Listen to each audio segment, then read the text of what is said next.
Mom, I appreciate the $300,000, but that's called maternal duty. And your current medical bills are, I'm sorry, your personal problems. I read the words again. They weren't spoken. They were printed in a cold, serif font on heavy, cream-colored paper, the kind of paper my daughter Chloe's Wall Street law firm used. The letter had arrived on the 3rd week of my hospital stay, after the accident. The first thing I had done when I came to in that hospital bed was look at my hands. They were resting on top of the thin, starchy blanket, the knuckles swollen, the skin a roadmap of 69 years of work, a nurse's hands, a mother's hands. A young volunteer, barely older than Chloe was when she'd left for college, had painted my nails a pale, hopeful pink. It felt like a costume.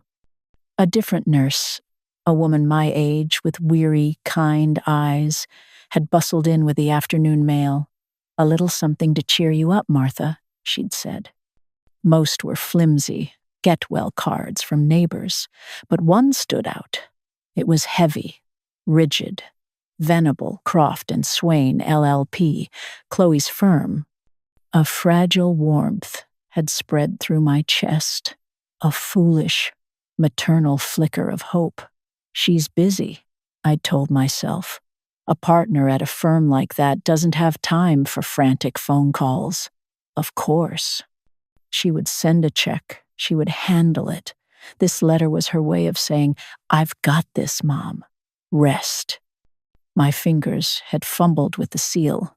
The paper inside felt expensive, important. It felt like her. I unfolded it.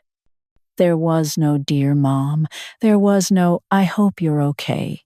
It began with your verbal request of October 12th. And then the words, "I appreciate the $300,000.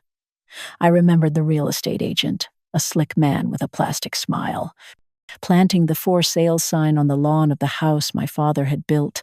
I remembered the smell of sawdust from my childhood bedroom as the movers packed it all away. I had felt nothing but fierce pride for her, for her future. But that's called maternal duty.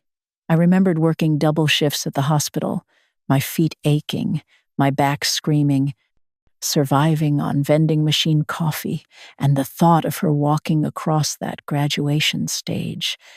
I remembered cashing in my small retirement fund, the one my husband Tom had insisted I keep for myself. "You deserve it, Martha," he'd said, just before the cancer took him. But Chloe's future felt more important than my comfort. It felt like my duty. "And your current medical bills are, I'm sorry, your personal problems." My hand, the one holding the letter, began to tremble. Just a slight tremor that started in my fingertips. I gripped the paper tighter, willing it to stop. The letter was signed not with her name, but with her full, formal signature.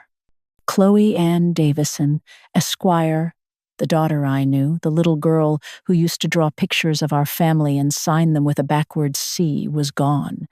In her place was this Esquire, this stranger who called my life my own personal problem. The trembling stopped. A profound, absolute stillness took its place. I didn't cry. The tears felt 1,000 miles away, frozen solid somewhere deep inside me. Crying was an emotion. And what I was feeling wasn't an emotion, it was a verdict. Slowly, methodically, I folded the letter back along its perfect creases. Once, twice. I placed it on the bedside table, aligning its edge perfectly with the edge of the table. A neat, tidy dismissal, the end of a business relationship. The nurse with the kind eyes came back in to check my vitals. "Everything all right, dear?" she asked, her voice soft with concern. She must have seen the look on my face. I turned my head from the window, where the autumn sun was turning the sky a brilliant, mocking orange. I looked at her, a fellow nurse, a woman who understood the language of sacrifice. I gave her a small, tight smile that didn't reach my eyes. "Everything is perfectly clear now," I said. My gaze drifted back to the letter. That expensive piece of paper wasn't a rejection. Chloe was right. It was about duties and problems. She had just taught me the language she now spoke. She had converted 30 years of love into a contract. She had set the terms. And I, her mother, the silent keeper of every sacrifice, was about to send her a bill she never saw coming. The nurse helped me pack my few belongings. She thought I was being discharged, that I was going home to rest and recover. She didn't know I was going home to prepare for war. The taxi dropped me at the curb of my small rented bungalow. The driver, a kind man with a gentle face, insisted on carrying my single bag to the door. "You take it easy now, ma'am," he said, his voice laced with the sort of simple decency that suddenly felt like a priceless artifact. I thanked him, and as his car pulled away, I was swallowed by a silence that was heavier than any sound I had ever heard. My house was neat, tidy. My neighbor had watered the plants, but it wasn't home. Home was a place I had sold 17 years ago. Home was a memory I had traded for a piece of paper that said Juris Doctor, Harvard University. I moved through the quiet rooms with the slow, deliberate steps of an invalid. My body ached, a constant, low-grade reminder of the accident, but it was nothing compared to the hollow space that had opened up in my chest. In the hospital, the shock had been a shield, a merciful numbness. Here, in the silence of my own life, the reality of Chloe's letter began to thaw, its icy edges seeping into everything. I found myself in the spare bedroom, standing before the closet, my hand, still showing the faint ghost of a hospital IV bruise, reached for the pull string of the overhead light. The bare bulb flickered on, illuminating stacks of neatly labeled boxes. But I didn't need a label for the one I was looking for. I knew it by heart. It was a plain, brown shoebox, the brand faded into obscurity, tucked away on the top shelf. Getting it down was a small, pathetic struggle. My arm protested, sending a sharp electric jolt down to my fingers. I gritted my teeth, using my other hand to steady myself against the doorframe, and finally managed to slide it off the shelf. I carried it into the living room, a strange sense of ceremony guiding my movements, and placed it on the polished surface of the coffee table my late husband, Tom, had made. For a long time, I just looked at it. It wasn't a box of memories.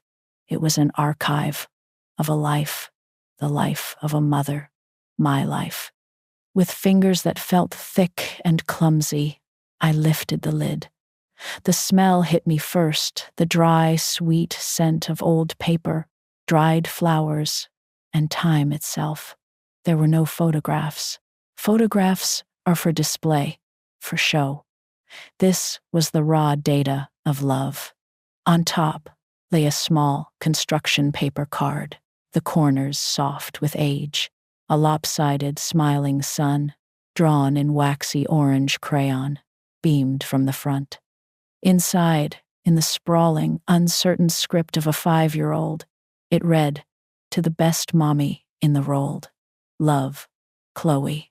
I traced the word rolled with my finger.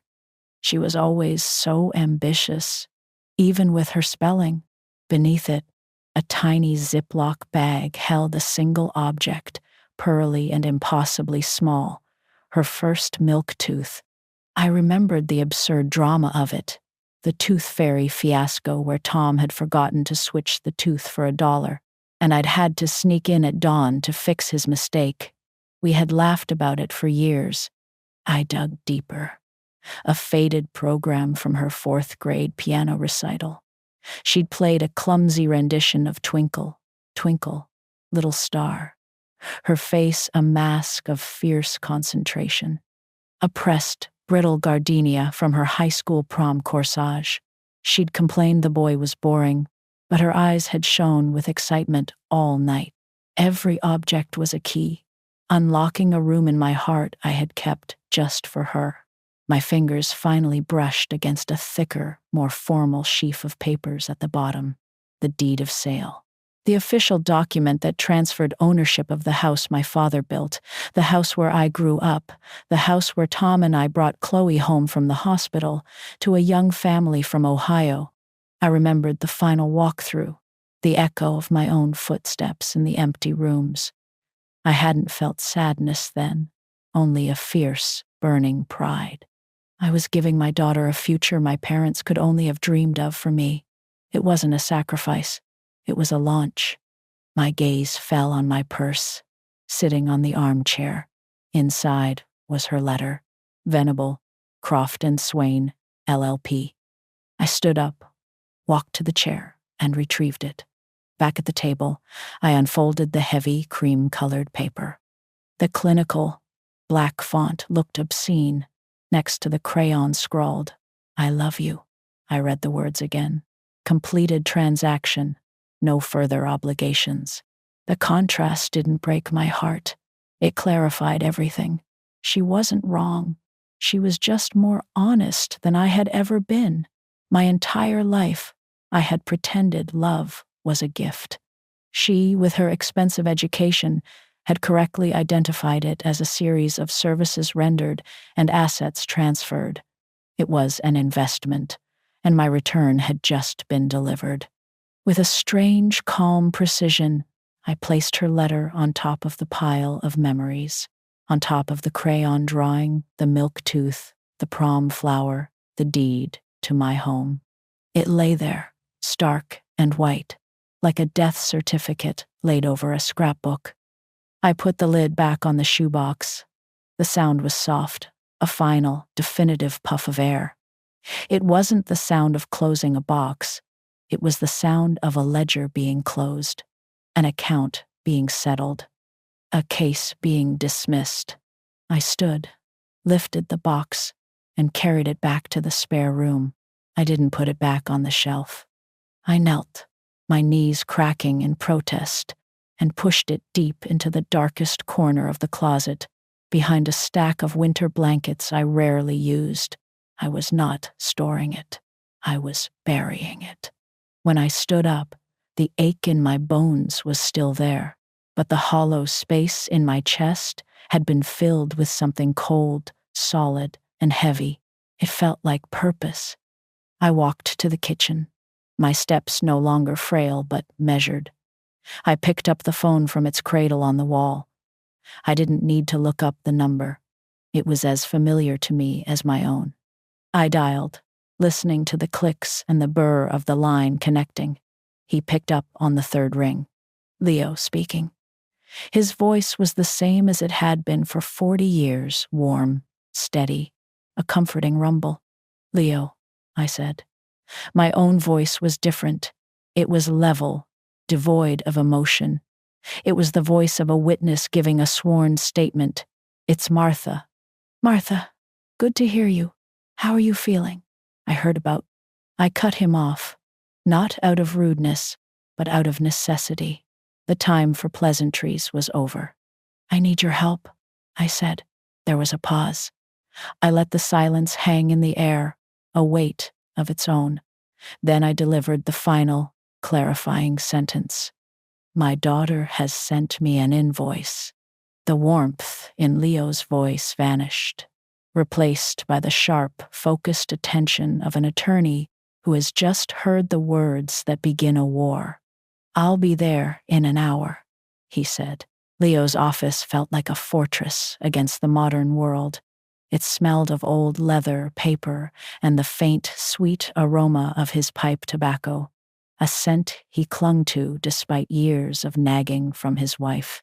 The walls were lined not with awards, but with books, thick legal tomes whose spines were cracked and softened with use.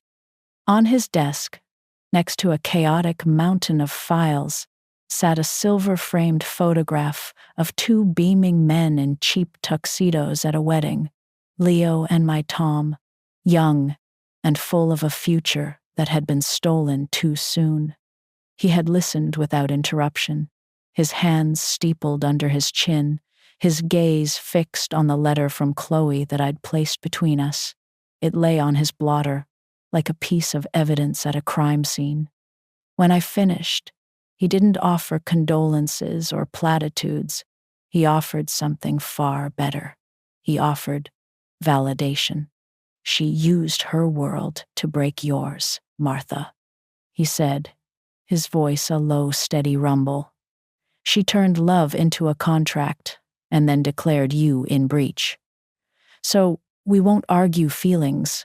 We will answer the contract." He pulled a fresh yellow legal pad from the clutter and uncapped a fountain pen.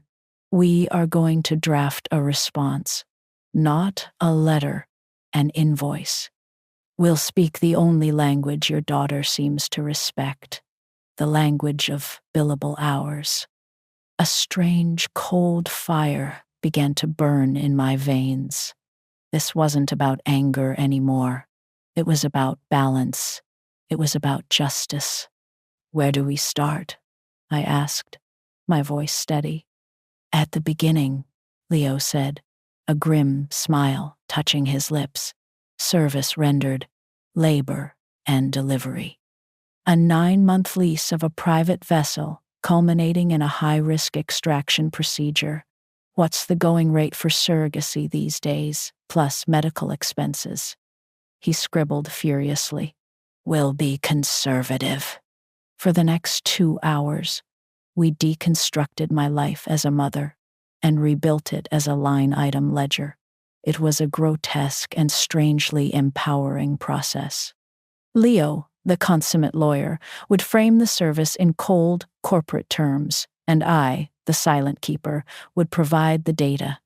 "Night shift vigils," he'd announced, "for childhood illnesses, nightmares, monsters under the bed." 2,190 nights, I said without hesitating. "From birth to age 6, at least 1 interruption per night. Billed at the standard overnight home care nursing rate," Leo murmured, his pen scratching across the page, "plus a hazard bonus for bodily fluids." On we went. "Adolescent conflict resolution and counseling services," he dictated. I thought of the slammed doors, the tearful arguments over curfews, the hours spent talking her through her first heartbreak. Conservatively, 400 sessions. I supplied, at the high end. She was a very dramatic teenager. Billed at a senior therapist's rate of $250 per session, he confirmed. We cataloged everything. Culinary services, 19,710 meals, adjusted for inflation and ingredient cost. Logistics and fleet management, chauffeuring to and from school. Ballet, piano, and debate club, billed at a standard livery service rate. Plus mileage, academic tutoring and project management, 24/7 on-call emotional support, and crisis management. Each memory, each act of love I had given freely, was stripped of its warmth and assigned a brutal monetary value. Finally, Leo added the last, biggest item: capital investment for professional development. He tapped the deed of sale for my old house, which I had brought with me. Sale of primary residence to fund postgraduate education. Value, $300,000, plus 17 years of compounded interest had the asset been invested in a standard portfolio instead. He put his pen down and began to tabulate the figures on a large calculator, his brow furrowed in concentration. The silence in the room was thick, broken only by the soft clicks of the keys. "All right," he said at last, leaning back in his creaking leather chair. He turned the legal pad towards me. At the bottom of the page, in his neat, deliberate handwriting, was the grand total: $1,850,742.58. I stared at the number. It was absurd. It was monstrous. It was, in its own cold, transactional way, the truest thing I had ever seen. It was the price of a life. "It feels accurate," I whispered. Leo typed up the invoice on his old IBM Selectric typewriter, the rhythmic clacking of the keys sounding like a drum beat. He printed it on heavy, official-looking bond paper, a deliberate echo of Chloe's own letterhead. He slid it across the desk to me. "Sign it, Martha," at the bottom, as the service provider. My hand did not shake as I signed my name. I was no longer a mother begging for help. I was a creditor demanding payment. As I folded the document and slid it into the envelope Leo provided, I looked at him. "She'll laugh at this, Leo. She'll say it's meaningless." "Of course she will," he said, and for the first time, a genuine, cunning smile spread across his face. "My dear Martha, this isn't the weapon. This is the distraction. This is the shiny, absurd thing we dangle in front of her to make her feel exactly what she wants to feel. Smarter than us. We want her to laugh. We want her to call you hysterical. We want her to file this under emotional blackmail and feel utterly, completely safe. Her arrogance is the ground we need to soften before we plant the real dynamite. Let her have her laugh. The real bill is yet to come." And he was right. In a Manhattan apartment that was more glass and steel than home, Chloe held the invoice in her hand, a bemused, condescending smirk on her face. Derek, her husband, peered over her shoulder, a cocktail in his hand. $1.8 million? Derek chuckled, swirling the ice in his glass. "Is she insane?" "She's not insane, she's predictable," Chloe said, her voice dripping with the weary patience of an expert explaining a simple concept to a child. She waved the paper dismissively. "This is what they do. When they don't get what they want, they resort to emotional blackmail. It's a classic guilt trip tactic, just dressed up in this ridiculous pseudo-legal format." She traced one of the line items with a perfectly manicured nail. "Adolescent conflict resolution? Is that what she's calling our fights about her curfew? Pathetic." "You did the right thing, sending that formal letter," Derek said, reinforcing her decision. It drew a clear line. No more of this emotional messiness. "Exactly," Chloe agreed. She walked over to their minimalist kitchen, the invoice held between her thumb and forefinger as if it were contaminated. "This has no legal standing. It's not a contract. There was no agreement. It's just a tantrum on paper." She crumpled the invoice, the summary of my life's work, the price of my home, the cost of my sleepless nights into a tight ball. Without a second glance, she tossed the compressed account of her childhood into a sleek, stainless steel trash receptacle, where it landed with a soft, insignificant thud. "Problem solved," she said, turning back to Derek with a satisfied smile. "Now, where are we going for dinner?" A week passed. A week of silence. I spent it in the quiet rhythm of my own home, tending to my small garden, reading books I'd meant to read for years, and drinking tea on the porch as the autumn air grew crisp. I didn't wait by the phone. I didn't check my mail with any sense of anticipation. I felt a peculiar sense of calm, the peace that comes after a storm has passed and you are left to survey the wreckage. I had already lost my daughter. What happened next was merely a matter of legal procedure.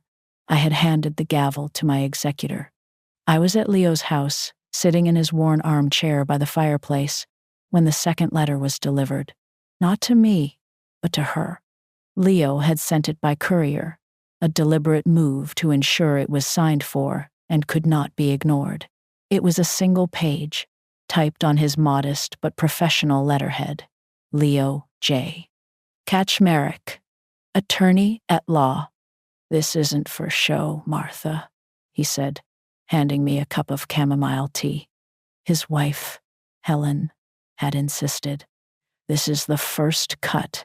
It's designed to go straight past her ego and hit the part of her brain that calculates risk. I took a slow sip of the tea. It was warm and soothing. Outside, a gentle rain began to fall, tapping softly against the window panes. It was a day for reflection, for quiet contemplation. Halfway across the country, my daughter's day was about to be ruined. In her glass-walled corner office overlooking the concrete canyons of Manhattan, Chloe saw the envelope from a local courier and sighed with irritation. She assumed it was another salvo from her mother, perhaps a collection of old photographs or some other sentimental garbage designed to make her feel guilty. "Another one," she said to Derek over the phone, her voice flat with annoyance. "Honestly, I thought she'd have given up by now." "Just have your assistant shred it," Derek advised, his voice distant, likely distracted by a stock ticker. "Don't even read it." "No, I want to see what she's trying this time," Chloe said, a hint of cruel curiosity in her tone. She sliced it open with a sterling silver letter opener.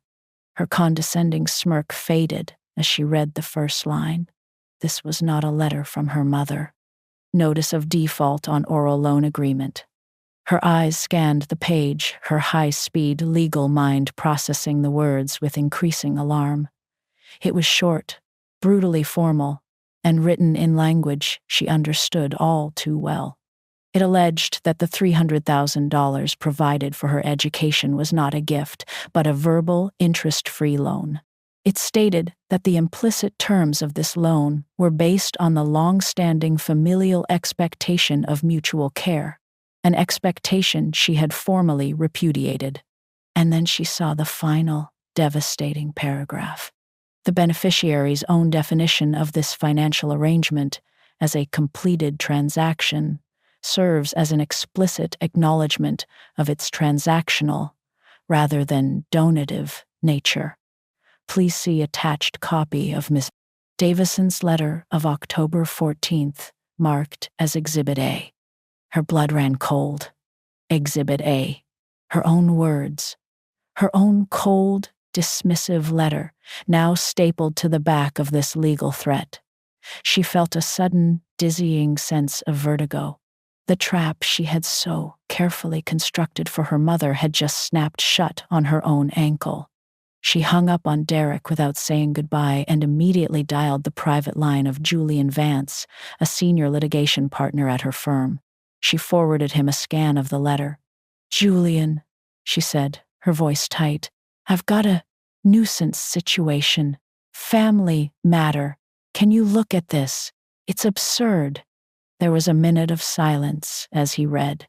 When he spoke, his voice was not dismissive. It was serious. "Chloe, who is this lawyer?" "Some small-town hack. My mother's friend." "A small-town hack who's just put you in a very, very difficult position," Julian said coolly. "He's not suing for hurt feelings. He's using contract law. And he's using your own correspondence as the foundation of his argument. You defined the relationship as transactional. He's simply agreeing with you and calling in the debt." "But it was a gift. There was no loan agreement," Chloe protested, her voice rising in panic. "Was there? Were there witnesses to the conversations when she gave you the money?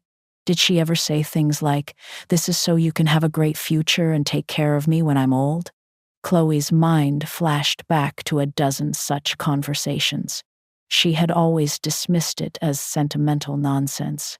Now, those words hung in the air like a noose. "This is a nightmare, Julian." A judge would laugh this out of court. Would they? He countered. Or would a jury see a brilliant, high-earning Wall Street lawyer refusing to help the ailing mother who sold her house to pay for that very education? He doesn't need to win, Chloe. He just needs to get to discovery. Imagine the depositions, the press. This isn't a legal problem. It's a reputational bomb. This small-town hack is about to paint you as the villain in a story everyone will understand. He's going to use your own success to ruin you. The sterile, air-conditioned world of her office suddenly felt suffocating. Her hands were shaking. She looked at the letter again. Exhibit A, her signature, her downfall. She hung up with Julian and, in a blind panic, did the one thing she thought she would never have to do again. She called her mother. Back in Leo's quiet living room, the telephone on the end table began to ring. It was a shrill, modern sound in the old-fashioned room. Leo looked at me and then at the phone. He gave a slight, knowing nod. "Let her wait," he said softly. I watched the phone, my heart beating a slow, steady rhythm. On the fourth ring, I reached over and picked up the receiver. "Hello?" I said, my voice perfectly calm. "What is this?" The voice on the other end was high-pitched, laced with an fury that was clearly fueled by fear. "What in the hell is this, Mom?" I held the receiver a little away from my ear, as if observing a curious specimen. The woman screaming on the other end was not the powerful lawyer. She was the terrified child who had just been caught. I took a quiet breath. "I believe the proper procedure, Chloe," I said, my voice as placid as the surface of a still lake, "is for your legal counsel to speak with my legal counsel. I'm sure Mr. Vance can get in touch with Mr. Kaczmarek to discuss the matter." There was a stunned silence on the other end, followed by a choked, sputtering sound. The anger collapsed, replaced by the raw, desperate edge of a plea. "Mom, please, don't do this. You can't do this to me." I thought of the shoebox, buried in the back of my closet. I thought of the words, completed transaction. I thought of the verdict I had reached in that cold hospital bed. The judge had already ruled. The time for appeals was over. "Goodbye, Chloe," I said, and gently placed the receiver back in its cradle. The connection was severed with a soft, final click. I picked up my teacup. The chamomile was still warm. Outside, the rain had stopped, and a sliver of pale afternoon sun was breaking through the clouds. I took a sip. It tasted like justice. It was a Tuesday afternoon when the black town car pulled up to my curb, a sleek, predatory shark in a sea of sensible minivans and aging sedans. I was on my front porch, pruning the dead heads off my geraniums, when she got out. Chloe. She was wearing a cream-colored suit that probably cost more than my monthly rent, but the impeccable fabric was wrinkled, and her face, usually a mask of controlled corporate poise, was blotchy and swollen. Her perfect blonde hair was slightly askew. She looked like a flawless statue that had just been pushed down a flight of stairs. She saw me and stopped on the walkway, a sudden, uncertain hesitation in her stride. For a moment, she was a child again, caught with her hand in the cookie jar. Then the lawyer took over, and she marched up the steps to my porch, her heels clicking in aggressive rhythm on the concrete. I did not stand. I did not greet her. I simply put my shears down on the small wicker table next to my chair and waited, my hands resting in my lap. I was the judge, and she was the defendant, approaching the bench. "Mom," she began, her voice a ragged mess. "Mom, I got the letter from your lawyer." I said nothing. I just watched her. I let the silence stretch, forcing her to fill it with her own discomfort. "This is insane," she burst out, the words tumbling over each other in a frantic rush. "A lawsuit? You can't be serious. We can fix this. I'm sorry. Okay? I'm sorry. The letter was a mistake. Derek, he thought it was the best way, the cleanest way to handle it. It was a stressful time. I'll pay the bills. I'll pay all of them. Just tell your lawyer to call it off. This will ruin me, my partners, my reputation. Please, Mom. We can just forget this whole thing ever happened." She was crying now, tears I hadn't seen since she was 12, and fell off her bicycle, streaming down her face and leaving dark tracks in her expensive makeup. But these were not the tears of a wounded child. They were the tears of a CEO whose company was about to go under. They were the tears of fear, not of remorse. I listened to it all. I let her play out her entire, desperate performance. When she finally fell silent, gasping for breath, her plea hanging in the quiet afternoon air between us, I took a slow, deliberate breath. My gaze was steady. "You are not sorry that you hurt me," I said. My voice was not angry. It was not sad. It was a statement of fact, as clear and cold as a piece of glass. "You are scared that you are going to lose. You stand there in your $1,000 suit, and you talk about your partners and your reputation, and you have not once asked me how I am feeling." She flinched, as if I had struck her. "That's not true." "The lawsuit was never about the money, Chloe," I continued, my voice cutting through her interruption with surgical precision. "I knew you would never pay it. It was a test. It was to see if there was anything left inside you that I could recognize. A heart, a soul. It was a simple question, sent from a mother to her daughter." I leaned forward slightly, my eyes holding hers. "And you answered it. Your letter, so clear and so final, was the answer. You told me exactly who you are." A flicker of comprehension, of true horror, dawned in her eyes. She finally understood. "So, yes," I said, leaning back in my chair. "I will call Leo. I will tell him to drop the lawsuit." A wave of visible relief washed over her. Her shoulders slumped. She let out a shaky breath, a small, triumphant sob. She thought she had won. "But I am also dropping you," I added, and the relief on her face shattered. "From my life. I have grieved you already, in a hospital bed, holding your letter. I have buried the mother I used to be. There is nothing left to discuss." I stood up, my joints protesting slightly. I picked up my pruning shears from the table. "You were my daughter," I said, my voice quiet but absolute. "Now, you are simply a completed transaction." I turned, walked to my front door, and opened it. I did not look back. I stepped inside and closed it behind me. I didn't slam it. I closed it with a soft, final click. The sound of a lock turning, the sound of a book being closed, the sound of a judge's gavel falling for the very last time.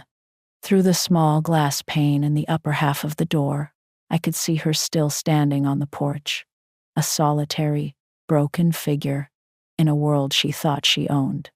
She had won the case, but she had lost everything that mattered. The door between us was closed, and it would never open again. I walked into my quiet kitchen, filled the kettle with water, and set it on the stove to boil. I was alone. I was free. The first thing I did after closing the door on Chloe was to call a realtor. The bungalow, which had once felt like a sensible, manageable space, now felt like a mausoleum. Every empty chair, every quiet corner, was a monument to a ghost. The last time I'd sold a house, it had been an act of sacrifice, a liquidation of my past to fund her future. This time, it was an act of liberation. Leo handled the paperwork. When the sale was finalized, he sat with me in his office, a thick folder containing the check from escrow between us. "So, Martha," he said, his voice gentle. "A world tour? A lavish retirement? What's the plan for the war chest?" I smiled, a real smile that reached my eyes. "Something better," I said. "I'm going to start a foundation." Leo raised an eyebrow. "A foundation?" "Not a grand one," I explained, the idea already fully formed in my mind. "A small one. I'm calling it the Sisterhood of Care. It's for women like me, nurses. Women who spent 40 years caring for others, only to find themselves alone and struggling when their own time of need comes. We'll help with small things, a medical bill the insurance won't cover, a new pair of glasses, an emergency furnace repair. Things that aren't life and death, Leo, but things that make life worth living. He looked at me for a long moment, the shrewd lawyer replaced by the old friend who had known me for a lifetime. "You're a wonder, Martha," he said, shaking his head in admiration. "You really are." 6 months later, my new life had found its rhythm. My new apartment was half the size of my old house, but it felt twice as full. It was on the second floor of a quiet building, with a small balcony that was now overflowing with pots of herbs and stubbornly cheerful marigolds. The air inside always smelled faintly of baking, or of the lemon polish I used on the old wooden furniture I'd decided to keep. Every Tuesday afternoon was for the sisterhood. Today, there were 4 of us, crowded around my small dining table. Myself, Agnes, a retired surgical nurse with a wicked sense of humor, Eleanor, a former pediatric nurse whose hands, though gnarled with arthritis, could still knit the most intricate patterns, and Maria, who had worked in hospice care and had a presence so calming it felt like a physical warmth. The table was laden with a lemon drizzle cake I'd made, a plate of cheese and crackers, and my best teapot, steaming with Earl Grey. The conversation was a gentle, meandering river of shared stories, easy laughter, and comfortable silences. We talked about our gardens, the latest book one of us had read, the outrageous price of groceries. We were a patchwork quilt of different lives, stitched together by the common thread of a life spent in service. Here, care was not a transaction. It was the air we breathed. "The fund paid for my new dental bridge last month," Agnes announced suddenly, giving a wide, theatrical grin. "For the first time in 5 years, I can eat an apple without fear. Thank you, Martha." "It's not from me, Agnes," I said, refilling her teacup. "It's from all of us. It's what we do. We look after our own." Just then, the buzzer for my apartment rang. I excused myself, a little puzzled. I wasn't expecting anyone. Through the intercom, the mailman's voice crackled. "Got a package for you, Martha. Needs a signature." A few minutes later, I returned to the table, holding a sleek, black box tied with a pristine white ribbon. The return address was printed in familiar embossed letters: Venable, Croft, and Swain, LLP. The women at the table fell silent, their eyes full of a shared unspoken understanding. They knew my story. They were my board of directors, my confidantes, my true family. They watched me, waiting. I looked down at the box. It was probably something expensive. A cashmere throw, a designer handbag, a piece of jewelry, a payment, an attempt at a new transaction, an attempt to purchase an absolution she hadn't earned. I didn't feel a flicker of curiosity, not a pang of anger, not even a ghost of the old maternal ache that had been my constant companion for so long. I felt nothing at all. It was an artifact from a different life, a relic from a dig that had long been closed. I picked up a black marker from the small desk in the corner of my living room. I didn't open the box. I didn't even read the gift tag. In clear, steady block letters, I wrote, across the glossy black lid, "Return to sender." I walked out into the hallway and left the package by my door for the mailman to collect tomorrow. It was just another piece of outgoing mail. When I returned to the table, Eleanor reached across and patted my hand. Maria smiled gently. Agnes raised her teacup. "To us," Agnes said, her voice full of warmth. "To us," we all echoed. Someone passed me my own cup of tea, its floral-painted ceramic warm against my skin.